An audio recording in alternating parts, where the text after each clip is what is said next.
Hi, you guys. Today we get to read one of my favorite books. It's called One Winter's Day by M. Christina Butler. Now, I want us to put on our super good listening ears for this one. Can we do that? Good job. Okay, One Winter's Day. Little Hedgehog was making his bed for the winter when a sudden gust of wind blew him off his feet. It took hold of his cozy nest and tossed it high into the air.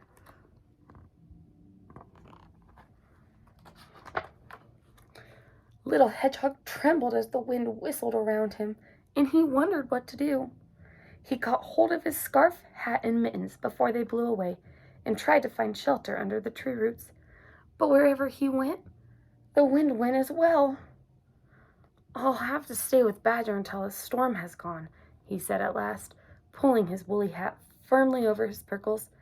Then he snuggled into his cozy scarf, put on his mittens, and with a deep breath, he set off.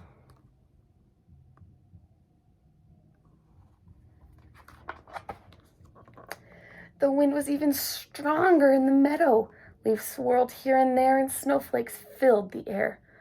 Little Hedgehog hadn't gone far when he bumped into a family of field mice, shivering in the long grass.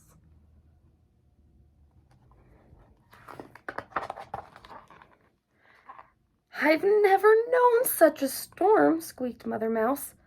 "The wind has blown our nest far away, and my poor babies are so cold." "My home has been blown away as well," said Little Hedgehog. "I'm on my way to stay with Badger, but I have just the thing to keep you warm." And he took off his woolly hat and gave it to the mice. "Oh, lovely, lovely," they squeaked, snuggling down out of the wind. "Thank you, Little Hedgehog."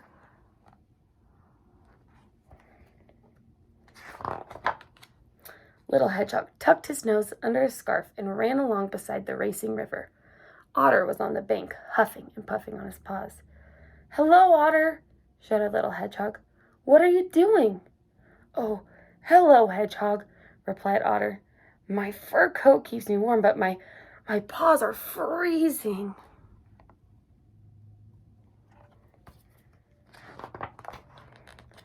"Here, have these," said Little Hedgehog, giving Otter his mittens. "They should do the trick." "Thank you, Little Hedgehog," said Otter. "These are great, but shouldn't you be at home in this cold weather?" "I have no home anymore," Little Hedgehog replied sadly.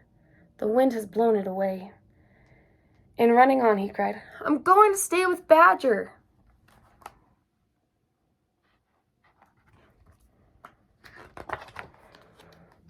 By the time Little Hedgehog reached the woods, the snow was getting deeper.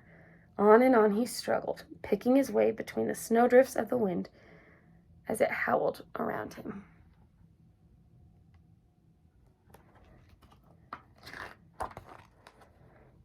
A mother deer and her fawn were sheltering in the bushes.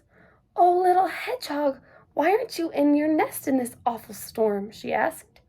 So Little Hedgehog told the mother deer about his nest blowing away, but as he spoke, he saw that the little fawn was shaking with cold. "Here, take this," he said, giving the fawn his scarf. "How kind you are," said Mother Deer. "Thank you, Little Hedgehog."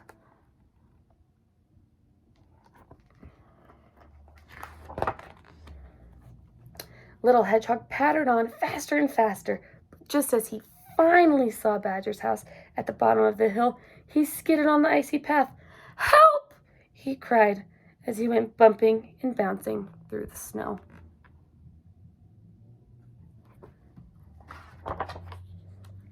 Badger was making tea when he heard a big thud outside.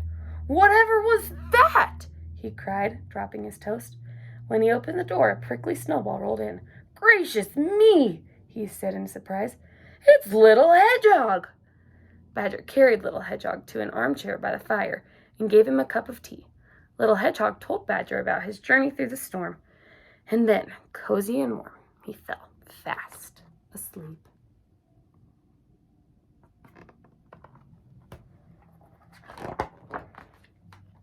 Little Hedgehog stayed with Badger until the storm had gone. As they walked to where his house had been, The little hedgehog was very worried.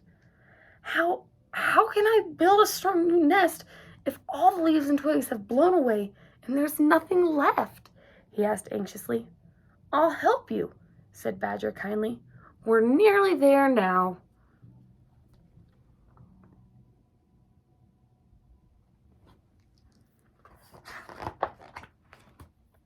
Surprise! Came the cry when they turned the corner. Little Hedgehog gasped with delight. The animals he'd met in the storm had made him the coziest nest he'd ever seen, for the kindest hedgehog in the whole world.